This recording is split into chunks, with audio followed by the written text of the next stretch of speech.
That's what you're saying, right? Yes, we were planning, implementing recruitment programs na for NPA recruitment, sir. So ngayon ay kumukulo na yung aking dugo habang tinitingnan ko itong tao na ito. High blood na, Senator Bato. You know, this is we might be laughing right now, but for all we know, this is a very serious matter. Yes, sir. You can just imagine a congressman of the Republic of the Philippines enjoying all the perks, enjoying everything, at the same time undermining this government, undermining the state. Yes, sir. Di ba? Hamakin nyo ha, si Senator Bato de la Rosa ay talagang busit na busit dyan kay Raul Manuel. Dito sa pinakita natin kanina bago tayo magsimula, nakita naman natin kung paano palagan ni Raul Manuel si Senator Bato de la Rosa. Talagang nakipagpalagan yan. Marami na siyang denebate o kinwestiyon, inatake. Talagang nalalaban niyang si Raul Manuel. Kaya maraming naiinis dyan. Kaya si Senator Bato de la Rosa, sa mga ibang statement niya, sinabi niya dito kay Raul Manuel na iimbestigahan niya si Raul Manuel. Kasi nagpupumilit si Raul Manuel na papasukin dito ang ICC para imbestigahan si Pangulong Duterte sa war on drugs, na marami nga daw maling nangyari at dapat daw panagutin. So kaya binuweltahan ni Senator Bato de la Rosa na kung siya daw ang iimbestigahan. So eto na nga, puwing, one click, headline na si Raul Manuel at siya na ngayon ang iimbestigahan. Raul Manuel, magtago ka na. Yari ka na ngayon. Todo tanggi ka pa. At kapal ng muka na nandiyan ka pa sa Congress. Isang hamak na protector ka pala at miyembro. So meaning to say, sa tagal ng taon na tinatanggi niya na siya ay kaakibat nitong mga makakaliwang grupo, at dito nga napatunayan na siya ay miyembro noon pa. So matotal, madami ng plano at mga pangyayari ang natupad niya. Ibig sabihin, marami nang nagawa. Marami na siyang na-recruit, marami na siyang na-share na info sa mga makakaliwang grupo about dito sa nangyayari sa government at mga pwede pang pang-atake at madami pa. Kaya ang nangyari, siya ang naging mensahero o pwede pang nagbibigay ng pondo dahil nga nagkakapera siya sa Congress So malaking salot talaga. Malaking salot. Kaya itong si Senator Bato de la Rosa ay na high blood na. Dahil ikaw ba naman, malaman mo na totoo pala talaga at maisip mo na kung gaano katagal na yang nandyan sa Kongreso, madami na yang naitulong sa mga makakaliwa. Buti na lang talaga at may mga tao na handang magsiwalat, handang magbago. Kaya saludo ako sa dalawang babae na to. Salamat sa inyo dahil nga napatunayan na natin. Sure ako maraming mga Pilipino, lalo sa mga magulang, ang magagalit dito sa Raul Manuel na to. Kapal ng muka, grabe. Tuloy tayo. Kaya pala tuwang-tuwa itong tao na ito nung sabi na pinaganahan lang sila na papasukin daw yung ICC. Tuwa itong tao na ito. Talagang tuwang-tuwa siya na imbestigahan ako ng ICC. Tingnan natin ngayon, ikaw imbestigahan ko. Ikaw imbestigahan ko. I will do all my parliamentary powers to pin you down. Sabihin na, tingnan natin. Ikaw pala talaga ay membro ng Communist Party of the Philippines, which is the partido of the New People's Army who is trying to destroy this government. High blood, Senator. Yari kayo dyan. Tingnan natin. So, thank you for those revelations. Ha? Yes. I am, being a Filipino, hindi ako pwedeng forever tayo lulukuhin itong mga tao na ito. Tama. Hindi ito po pwedeng forever tayo lulukuhin. Destroying the government from within the government. Papayag ba tayo nito? Papasukan tayo ng ganitong klase mga tao sa ating... Ramdam na ramdam ko yung gigil ni Senator Bato de la Rosa, no? Dahil nga napatunayan na yung matagal na niyang gustong malaman. Grabe naman kasi talaga. Nalaman na at nabunyag na rin ang isa sa mga asong panay atake sa gobyerno. Protector pala ang putang ina. Kaya ako di ba sinabi ko sa inyo sa nakaraang video natin na lagi ko nga yan nakikita si Raul Manuel sa mga rally. Doon pa lang mapapaisip ka bakit panay to kasama sa mga rally at puros mga kabataan ang kasama? Dahil one time nung nasama kami doon sa rally sa Maysona, pinag-i-interview ko nga yan isa-isa. At tiyempo, biglang dumating yan si Raul Manuel at pinuntahan agad siya ng mga kabataan na mga nakaupo doon sa initan. Nagpipicture-picture sila na akala mo presidente itong dumating. Bala ko nga siyang interviewin kaso nagpipicture sila, pero sinabi ko na i-interviewin ko siya, talagang gigit-giting ko siya sa mga katanungan. Kaso nga lang parang binabackupan siya ng mga kasama niya doon. Pero bago yon, pinagtatanong ko lahat ng mga nagrally doon. Dahil nga na yon, aasahan ko na iba-iba yung mga sasabihin nila, pinaglalaban nila kung bakit nagrarally sila doon.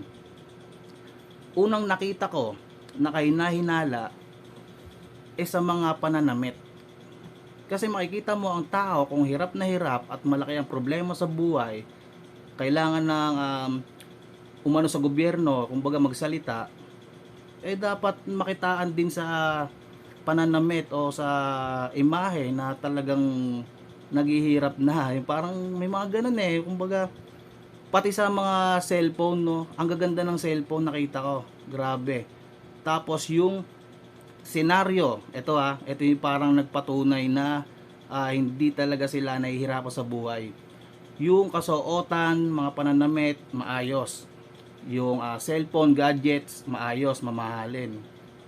Yung mga galawan nila doon, kung paano sila gumalaw doon, talagang parang wala namang problema sa buhay. Parang ano lang may pinunta lang silang event, parang iningganyo lang sila na in-invite na, oy, punta kayo dito, so nandito yung mga tropa natin, nandito yung mga kasama natin, no, support tayo. Parang ganun lang kinalabasan Pero kung sasabihin nila na lahat ng nandoon, kasi sobrang dami, punong-puno talaga, mahaba at punong-puno.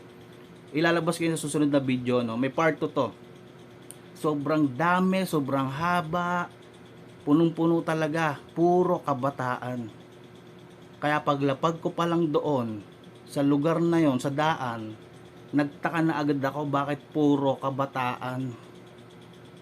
Nagtaka talaga ako kasi dapat mga magulang nila ang nagrereklamo diyan. Dahil sila ang nagpapakain diyan, sila ang nagbabayad ng kuryente, gumagastos. All in, sila ang talagang unang apektado. Bakit mga anak nila? Tsaka may mga magulang ba na papayagan yung mga anak na sumali sa rally, na mag-rally? Di ba dapat sila? So doon pa lang mahalata mo na may something, na mayroong parang nangyayaring pangmamanipula sa mga kabataan natin, sa mga mag-aaral natin, lalo nga dito sa UP. Tulad ng sinabi nitong mga nagsiwalat, no, sa UP may mga kota pa sila.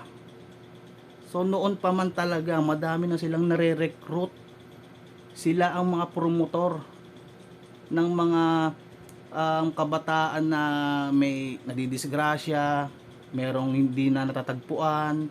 Kasi marami tayong nabalitaan yan no? Yung mga sumama daw sa ganyang organisasyon, pumunta ng bundok, hindi na nakauwi, may ginahasa, may namatay, madami. So nakakaawa nga lang. Baka mamaya yung mga anak nyo ang ano sa inyo, paalam, magsuswimming o kaya overnight sa kaibigan, overnight sa school o project sa school, importante para sa school daw pero pupuntahan pala ganyan. So pakitanong ang mga anak nyo, mga estudyante, mga mag-aaral, mga kabataan, nakakaawa diyan sa mga parents diyan, no. Paki-check lang, paki-check kung merong nasasamaang ganun ang mga tinuturo diyan sa mga anak nyo, para malaman nyo at magka-idea kayo kung sino at kung anong grupo ito. Walang masama kung check natin yung mga anak natin dahil di natin alam yung nangyayari sa kanila sa school Napaka-importante niyan. Tulad nito, sobrang tagal na nangyayari may rekrutan. Hindi lang sa UP, narinig naman natin madaming university, madaming mga school ang iniikutan nitong si Raul Manuel. So hindi tayo base kay Raul Manuel lang. Posible at malaking posible na madami sila. Higit 20, 30, 40 mga officer nila. Higit pa kasi madaming school sa Pilipinas Madaming pupuntahan, so kailangan madami din silang tao. At isa nga tong si Raul Manuel sa kumikilos. So malamang sa malamang marami na silang na brainwash. At malaki ang posibilidad na meron pa silang hinihilot na mga kabataan until now na baka konting hilot na lang makukuha na nila o mapapaniwala na nila.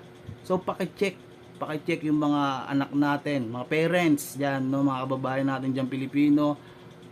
Paki-check yung mga anak natin, mga friends, kahit sino pa diyan. Basta kabataan mag-aaral, i-check natin yan. Napakahalaga kasi tong news na to ay isang malaking patunay na nasusolusyonan o may nangyayari sa kinikilos ng gobyerno. At credits dito sa tumayong ikalawang nanay sa DepEd, ikalawang magulang na si BP Sara, na itong confidential funds for security ay may pinapatunguhan. Nilinaw ko naman sa inyo, no, kung para saan merong purpose yung for security, kaya malaki ang budget na nilaan dyan sa confidential funds. At iyan nga, nakita natin maraming nasisiwalat na info, nagagapang na ng confidential funds strategy, security, monitoring, itong katulad ng pangyayari na to na nasiwalat na si Raul Manuel ay isang makakaliwang grupo konektado sa lahat ng mga against sa gobyerno. Si Senator Bato de la Rosa talaga na high blood. Ramdam ko yung sama ng loob niyan. Ramdam ko dahil napatunayan na ako pa kayang normal na Pilipino lang. So nakakainis talaga, nakaka-bad trip. Sarap pitikin sa mukha Makapal ang mukha nitong si Raul Manuel. Grabe. Share nyo itong natin, video para mapanood ng mga kabataan. Marami kasing mga kabataan ngayon, alam nyo naman, nakapokus sa social media. So pag napanood nila to, sinid nyo to sa mga GC, sa mismong tao, sa anak nyo, magkakaroon sila na idea sa mga ganitong issue. Baka mamaya kasi maunahan na naman tayo ng mga grupo sa social media, ng mga tuta ng mga yan, at palabasin na hindi totoo itong mga ganitong balita. Maunahan tayo.